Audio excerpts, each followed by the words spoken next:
Canada has announced its plan to recognize a Palestinian state at the United Nations General Assembly in September, as stated by Prime Minister Mark Carney on Wednesday. This marks a significant policy shift and has been met with immediate rejection from Israel. Prime Minister Carney emphasized that the decision to recognize the state of Palestine is driven by the goal of preserving hopes for a two-state solution to the Israeli-Palestinian conflict, which has been a long-standing Canadian objective and is, perceived as being eroded before our eyes.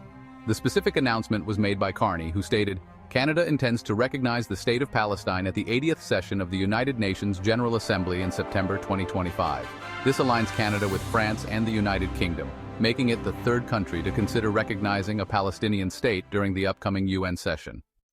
Israel has strongly criticized Canada's decision, viewing it as part of a well-distorted campaign of international pressure. When asked about the possibility of a change in Canada's position before the UN meeting, Carney indicated that while there may be a scenario, it is currently difficult to imagine. Carney clarified that Canada's intention to recognize the state of Palestine is, really contingent upon the Palestinian Authority's commitment to essential reforms. This includes President Mahmoud Abbas's government body's pledge to hold general elections in 2026 without the participation of Hamas, as well as the demilitarization of the Palestinian state.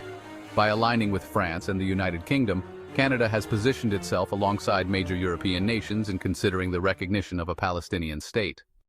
The Israeli embassy in Ottawa condemned Canada's decision, expressing concerns about recognizing a Palestinian state without accountable government, functioning institutions, or benevolent leadership.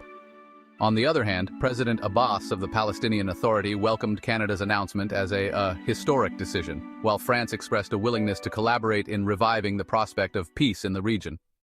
Canada's plan actually goes beyond the recent announcement by British Prime Minister Keir Starmer.